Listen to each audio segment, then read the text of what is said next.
Look, everyone, this is some big business, some absolute big business. Business is going on with the world of the Warcraft.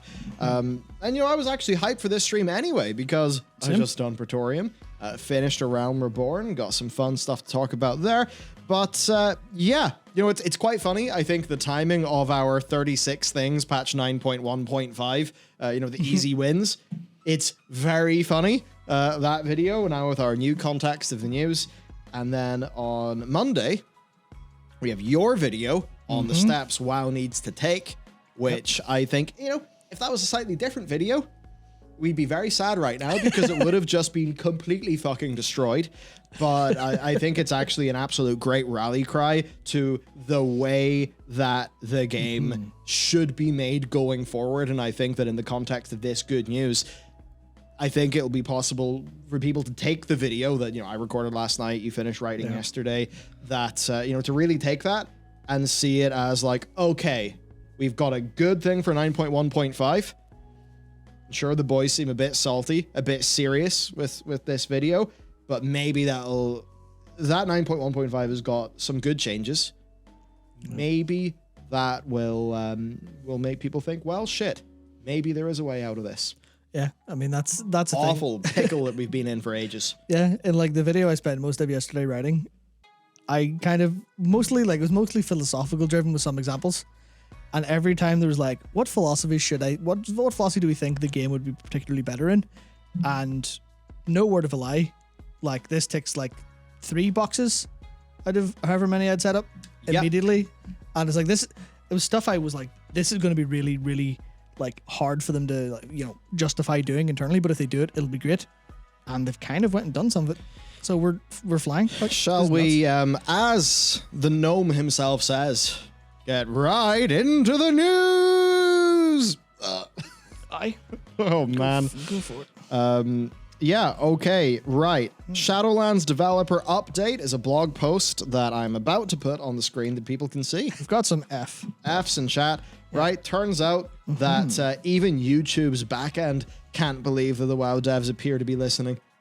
Yep, I will resolve the F momentarily. This is the first time we've had an F of this type in a long time. Yeah. So I'm actually pretty happy with it. We've been absolutely un-effed for ages, and now we're effed. It's pretty sad.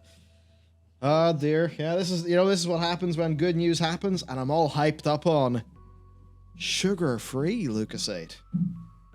And immunity. Which, you know what? After watching season 1 of Fargo, I'm pretty sure that's like a joke Dimitri makes. So that's kind of embarrassing. Anyway. Your stall potential is very, very good. Yeah. Give me one quick moment and I will. The big staller himself. I will do some. Am I stalling good or am I stalling like an engine and we're actually plummeting to the ground?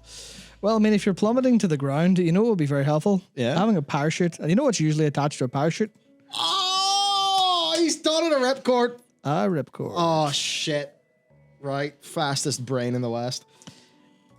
I'm not sure about fast, but it's at least a brain sometimes.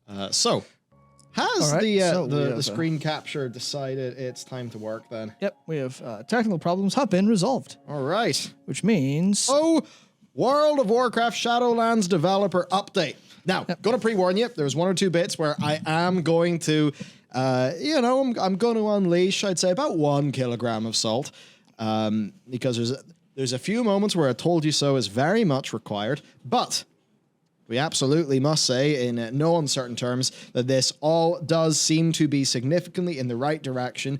And they've come oddly close to admitting they were very wrong and stupid. Close.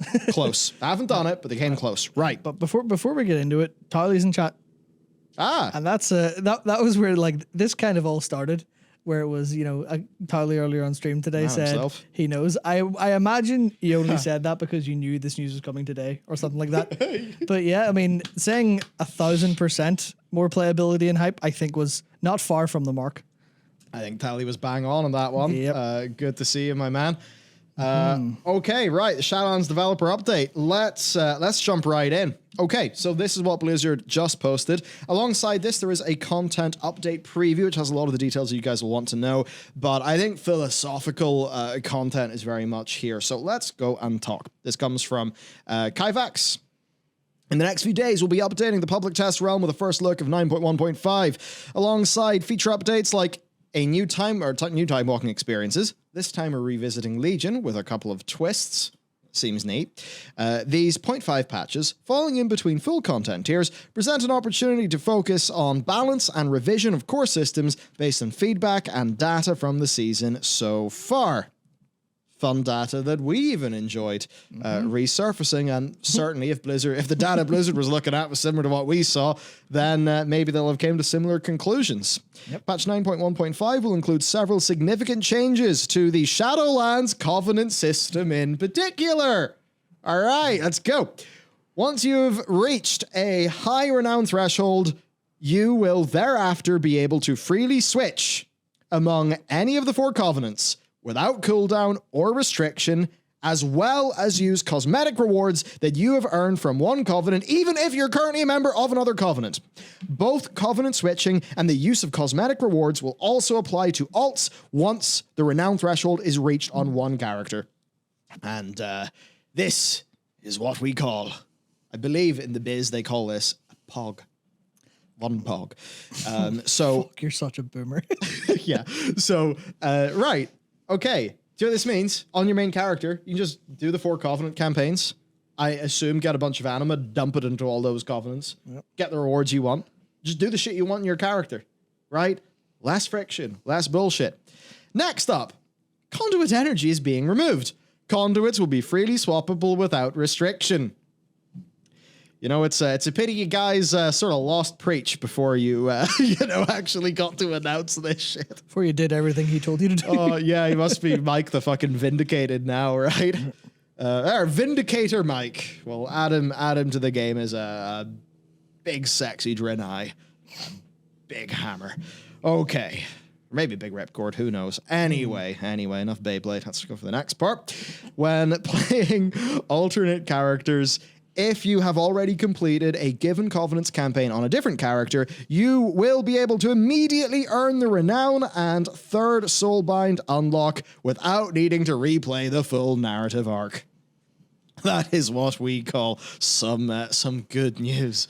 I might be able to play an alt now. Yeah, you're the happy man who's done the Night Fae campaign twice, right? Yes, twice. Yeah, twice. Almost 3 times. Almost 3 times. Yep. Well, you shouldn't have done that, should you? Nope. Oh, dear. Always remember, folks, if it's not a 0.5 patch, always wait for the 0.5 patch, because 8.3 teaches us that, and so does 9.1. Yep. Oh, yeah. Well, let's hope the principles are learned, but also let's continue. While we hope many players will be pleased at the increased accessibility and freedom for experimentation these changes will permit, we know that you may be wondering why we didn't make adjustments like these sooner. After all, a large portion of the community has been vocal about wanting to see changes along these lines since mid-2020 when Shadowlands was still in beta.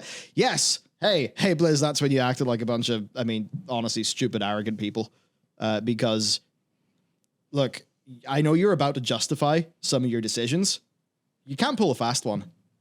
I know, and you know, how much this shit damaged 9.0 and 9.1, so don't try to play some wee game that it's just narrative framing and timing that makes this make sense. When it comes to the limitations on Covenant switching, millions of players experience Shadowlands for the first time through the lens of their Covenant of choice, and that would not have been possible had the choice carried less weight from the outset. No, that is what we call utter fucking wank, my dudes, because players who play fantasy RPGs make their decision based on fantasy for their character. Role players ain't sitting there thinking, oh, which Covenant ability do I want? Which player power do I want? No, they're making a decision for the aesthetics and the fantasy of their character. You tying player power into that had absolute zero, zilch, nada value. It just made the game worse. Admit it. Nevertheless, after the conclusion of the Chains of Domination campaign, the Covenants are united against the Jailer, and revisiting player feedback in that context has led us to reevaluate our approach. Again, I do not accept this statement. I am glad that it's happening. It absolutely is a good move for the game, but, I can't see just, a good change is happening, and then, take leave of my senses and my principles. Because, no, the Covenants were all friends at the start of the Shadowlands expansion, right? It's not like we had a great campaign of Covenant unification, really. They were all fighting the same problem. The only difference was they had more localized threats, with their own anima droughts and their own, the implications of the anima drought for each covenant. But it absolutely is not the case that you needed the narrative framing of patch 9.1 story in order to have these covenants, have the narrative support these game mechanics. Not the case. In terms of day-to-day experience, the advantages of a rigid division between covenants have diminished since Shadowlands launched. I think it's going to be damn hard to find people for whom there were advantages to that rigid decision, because if you just wanted to be a Night Fae, you're just going to go and be a Night Fae. The fact that it was a rigid division did not really factor in.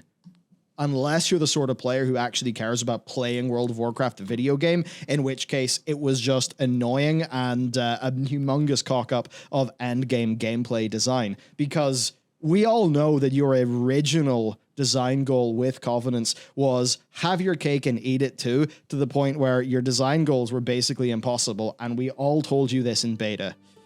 So again, I absolutely applaud this change being made, but I want to be very, very, very clear that it should have been like this at launch, and that some of the justifications contained within this post are not justifications that I accept. And I actually find it hard to believe that they even believe some of these justifications, because it seems so obviously silly to me. And I have to imagine that this is maybe a pride or honor thing where they're just not willing to admit that it was a big mistake at launch, and now they're rectifying it. I think if they had done that, then at least the post would have better engaged with players' emotional experience of playing this expansion near the start. Well, here's at least one good thing. They did say revisiting player feedback. They didn't say, this was our idea the whole time. We just thought it wasn't worth it. True. At least they have said, sorry guys, you were all right. They just haven't said it in a way that feels good. They've just kind of vaguely had to really fucking sadly admit it under their breath. Yeah, I would have wanted a far more clear far more clear statement than that. But this is good news. Don't be mistaken. This is good news. I am a bit of a prick, but it is good news.